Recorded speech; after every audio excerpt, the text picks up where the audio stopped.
Hello, അസ്സാം വലൈക്കും. ബിസ്ക്കറ്റാണ് വളരെ എളുപ്പത്തിൽ തന്നെ ഉണ്ടാക്കാൻ പറ്റിയ നല്ലൊരു അടിപൊളി ബിസ്ക്കറ്റിൻ്റെ റെസിപ്പിയാണ്. അപ്പോൾ ഇതെങ്ങനെ ഉണ്ടാക്കാമെന്ന് നമുക്ക് നോക്കാം. ഇതിന് കുറച്ച് ചേരുവകൾ മാത്രമേ ആവശ്യമുള്ളൂ. കടല വെച്ചിട്ടാണ് ഞാനിത് ചെയ്യുന്നത്. അപ്പോൾ ഞാനിതിന് കുറച്ച് അധികം തന്നെ എടുത്തിട്ടുണ്ട്. കുറച്ച് കൂടുതൽ ക്വാണ്ടിറ്റി തന്നെ ഞാനിവിടെ ഉണ്ടാക്കുന്നുണ്ട്. നിങ്ങൾക്ക് വേണമെങ്കിൽ ഇതിൻ്റെ പകുതി മാത്രം എടുത്താൽ മതി. ഞാനിവിടെ ഇപ്പോൾ 2 കപ്പോളം കടല എടുത്തിട്ടുണ്ട്. അതൊന്ന് വറുത്ത് അതിൻ്റെ തൊലിയൊക്കെ കളഞ്ഞെടുത്തതാണ്. ഇനി നമുക്കിതൊന്ന് മിക്സിയിലിട്ടൊന്ന് പൊടിച്ചെടുക്കാം. നല്ല ഫൈനായിട്ട് പൊടിയൊന്നും വേണ്ട, ചെറിയൊരു നമുക്ക് കടിക്കാൻ പാകത്തിന് ഒന്ന് പൊടിച്ചെടുത്താൽ മതി. ഫൈനായിട്ട് പൊടിയണമെന്നുണ്ടെങ്കിൽ മാത്രം നിങ്ങൾക്ക് ഫൈനായിട്ട് പൊടിച്ചെടുക്കാം. ഇനി ഇതിലേക്ക് പഞ്ചസാര വേണം.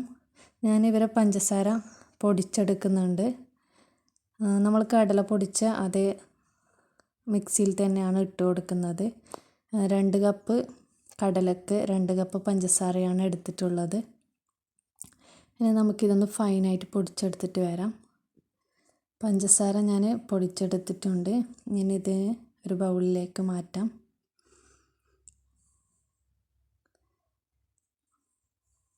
കടല പൊടിച്ചെടുത്തൊരു ബൗളിലേക്ക് മാറ്റിയതാണ്.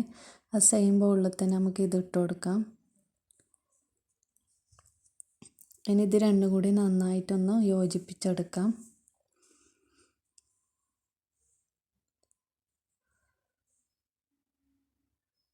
നമുക്ക് പെട്ടെന്ന് തന്നെ ഉണ്ടാക്കിയെടുക്കാനും പറ്റും. കടല ആയതുകൊണ്ട് തന്നെ നല്ലൊരു ടേസ്റ്റാണ് ഇതിന്.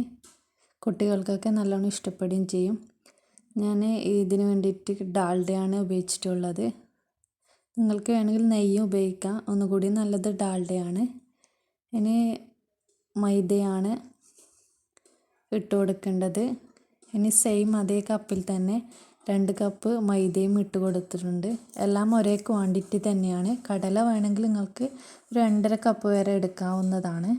ബാക്കിയൊക്കെ സെയിം ക്വാണ്ടിറ്റിയിൽ തന്നെയാണ് ഞാൻ എടുത്തിട്ടുള്ളത്. ഇനി എല്ലാം കൂടി നന്നായി മിക്സ് ചെയ്തെടുക്കാം. ഇനി നമ്മൾ ഡാൽഡ ഉരുക്കിയതാണിത്.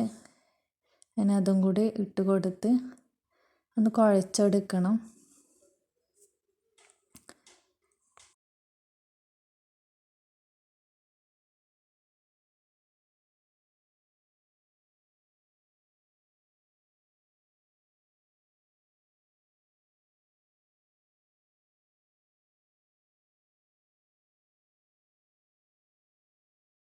ഞാനിവിടെ കുഴച്ചെടുത്തിട്ടുണ്ട്. ഇനി ഇതിലേക്ക് ഞാൻ 1 സ്പൂണ് നെയ്യാണ് ചേർത്ത് കൊടുക്കുന്നത്.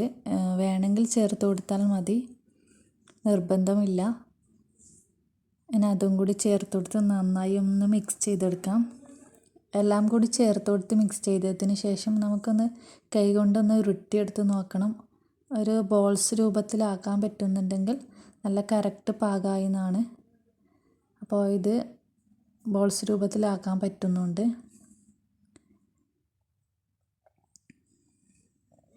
ഡാൽഡേൻ്റെ അളവൊന്നും ഞാൻ കൃത്യമായി പറയുന്നില്ല. ചിലപ്പോൾ മൈദയുടെയൊക്കെ അളവിൽ വ്യത്യാസം വന്നേക്കാം. അതുകൊണ്ട് അങ്ങോട്ടും ഇങ്ങോട്ടും ആവാം. അത് നിങ്ങൾ നോക്കിയിട്ട് എടുത്താൽ മതി. പിന്നെ ഞാനൊന്ന് ജസ്റ്റ് ഒന്ന് ഉരുളകളാക്കുന്ന കയ്യിൽ വെച്ചൊന്ന് പരത്തിയെടുക്കുന്നുണ്ട്.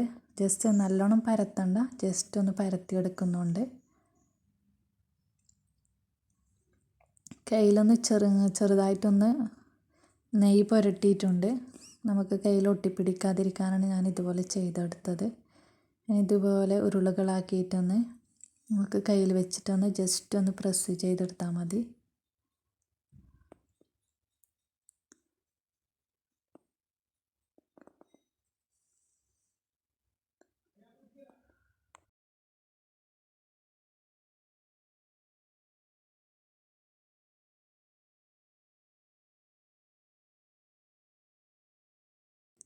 ഞാനിവിടെ ചെറിയൊരു രീതിയിലാണ് ഉണ്ടാക്കുന്നത്. നിങ്ങൾക്ക് വലുത് വേണമെങ്കിൽ കുറച്ച് വലിയ ഉരുളകളാക്കിയിട്ട് ജസ്റ്റ് ഒന്ന് പ്രസ് ചെയ്ത് കൊടുത്താൽ മതി. അപ്പോൾ നല്ലോണം പരന്ന് കിട്ടിക്കോളും. പെട്ടെന്ന് തന്നെ നമുക്കിത് റെഡിയാക്കി റെഡിയാക്കി എടുക്കാനും പറ്റും. ഞാനിപ്പോൾ ഇത് ഓവനിലാണ് ചെയ്യുന്നത്. നിങ്ങൾക്ക് വേണമെങ്കിൽ ഓവണില്ലാതെയും ചെയ്തെടുക്കാം.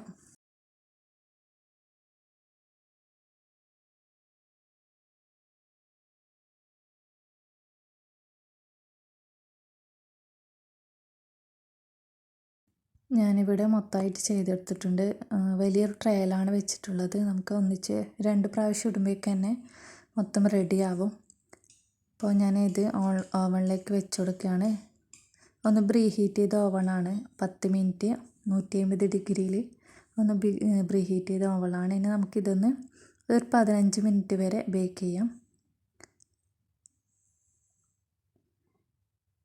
നമ്മൾ ബിസ്ക്കറ്റ് ഇവിടെ റെഡി ആയിട്ടുണ്ട്.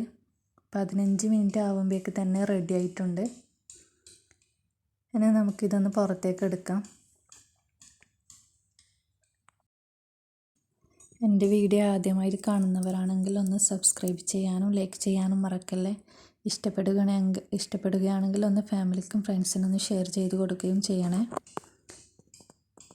അപ്പോൾ നമ്മളിവിടെ ബിസ്ക്കറ്റ് റെഡി ആയിട്ടുണ്ട്. ഞാനിവിടെ മൊത്തമായിട്ടെല്ലാം ചെയ്തെടുത്തിട്ടുണ്ട്. നല്ലൊരു ടേസ്റ്റാണ് ഇത് കഴിക്കാനായിട്ട്. ചെറുതായിട്ട് ആ ബിസ്ക്കറ്റ് നമ്മൾ ഫൈനായിട്ട് പൊടിക്കാത്തത് കൊണ്ട് തന്നെ ചെറിയൊരു കടലക്കൻ്റെ കടിക്കാനും കിട്ടും. അതുകൊണ്ട് തന്നെ നല്ലൊരു ടേസ്റ്റാണ് ഇത് കഴിക്കാനായിട്ട്. അപ്പോൾ എല്ലാവരും ഇതൊന്ന് ട്രൈ ചെയ്ത് നോക്കണം. എൻ്റെ വീഡിയോ എല്ലാവർക്കും ഇഷ്ടപ്പെട്ടെന്ന് വിചാരിക്കുന്നു. ഇൻഷാ അല്ലാഹ് അടുത്ത വീഡിയോയുമായി വരുന്നവരേക്കും താങ്ക് യു.